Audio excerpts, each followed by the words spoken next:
Good afternoon mga boss idol. Here we go. Kumusta? Yun mga boss idol. Panibagong videos, panibagong kalaman mga boss idol. Share ko lang to mga boss idol. Paano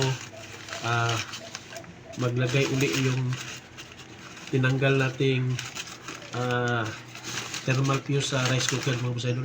Ito yung pinaka thermal fuse niya mga boss idol. Ito yung bagong bili natin mga boss idol. Dito sa binilhan ko nito mga boss idol, medyo mura to mga boss idol kumpara dito sa atin sa probinsya. Mahal mga boss idol dito, halos kalahati. Kaya doon ako sa Cebu bumili mga boss idol, sa Cebu City. Yun mga boss idol. Ito yung tinanggal nating pinaka thermal fuse niya na sunog mga boss idol yan. Tatanggalin mo lang to mga boss idol kasi ito yung isasampak. May butas doon mga boss idol na sakto nito mga boss idol. Itong bago wala. Kaya gawin natin sila na magkapareho mga boss idol para easy natin masalpak doon sa loob ng pinaka rice cooker niya mga boss idol. Sundan nyo lang videos mga boss idol, lalo na sa baguhan, kahit babae kaya to gawin mga boss idol, magpalit lang. Ito yung mostly masisira mga boss idol. Kasi pag mag grounded siya, kung anumang problema niya mga boss idol, automatic mamamatay o masisira tong thermal fuse niya mga boss idol. Thermal fuse nito mga boss idol, 10 ampere, 250 volts and 185 degrees Celsius mga boss idol. Yan. Makabili ka naman ito mga boss idol. Yun mga boss idol.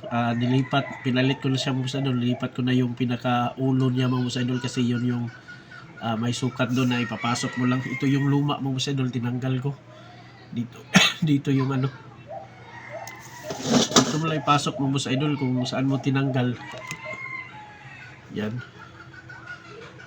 Tapos salpak mo lang mga boss idol kung sinalpak mo noon, tinanggal mo noon, tapos ibalik mo lang pagkabit mo boss idol.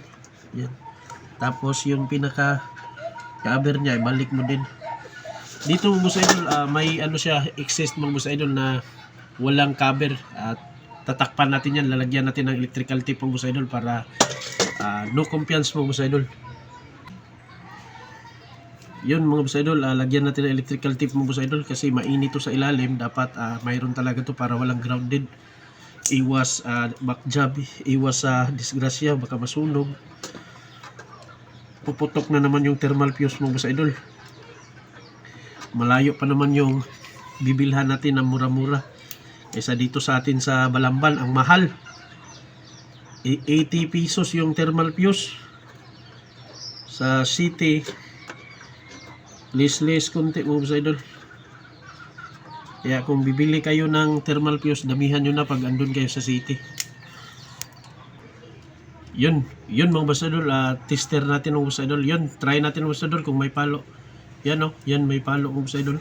Itong sira mga boss idol, halimbawa pag nasira, may sira mga boss idol, sana yun mga boss idol, try natin kung may palo mga boss idol. Yan may palo yung tester natin mga boss idol, times 10 mga boss idol. Ito yung sira na thermal fuse mga boss idol. Try natin mga boss idol, testing natin, tryhin natin. Yan walang palo mga boss idol. Wala siya mga boss idol. Yan wala, pero kung ganyan may palo yung tester mga boss idol yan. Pero pag try natin, wala. Kaya yung nilagay na natin mga boss idol, testiran pa din natin mga boss idol. Kasi mostly may problema din minsan mga boss idol yan. Tingnan niyo mga boss idol kung may palo. Yan may palo mga boss idol. Yan na yung bagong thermal fuse mga boss idol. Itong thermal fuse na to. Pag tapos na mag-tester mga boss idol, lagay mo na yung cover. Ito may cover siya mga boss idol, huwag nyo lang walain. Napaka-importante ito sa thermal fuse mga boss idol. Lagay mo lang ganyan mga boss idol. Yan, salpak mo lang. Tapos yung dulo nito mga boss idol, dito dugtong mga boss idol, dito bandang na to, itong bolt na to, itong nut, plus screw. Yan, screw, talaga screw pala mga boss idol. Tanggalin natin ng boss idol, tapos ipasok natin. Basta pag nagtanggal kayo nito mga boss idol, pwede kayong maggawa ng video mga boss idol para iwas back jab, iwas malimutan nyo kung saan yung dugtong mga boss idol.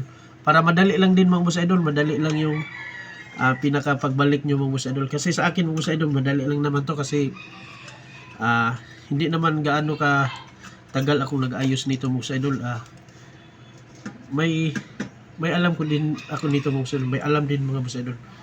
Kaya mostly alam ko na to. Pero minsan mga boss idol sa mga DIY ko, kung hindi ko pa masyado kabisado, binibidyo ko yan, pinipicturan ko yan mga boss idol, para madali lang may balik at madali din yung ginagawa natin kasi mahirapan tayo eh.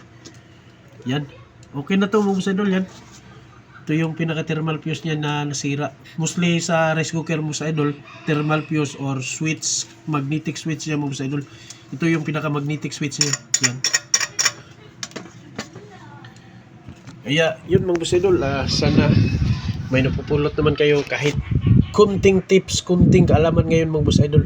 Kunting-kunti pero napakalaking halaga yun sa sarili mo, lalo na pag mag-DIY ka. Kasi mahal yung labor ngayon, mahal yung mahal yung mga technicians mga boss idol. Kaya yun, hanggang dito lang videos mga boss idol. Ang taong naiburganan, lisod matumpad, dalaygon ang Diyos sa matag segundos. The words of God is quickly and powerful. Let's go, bye-bye!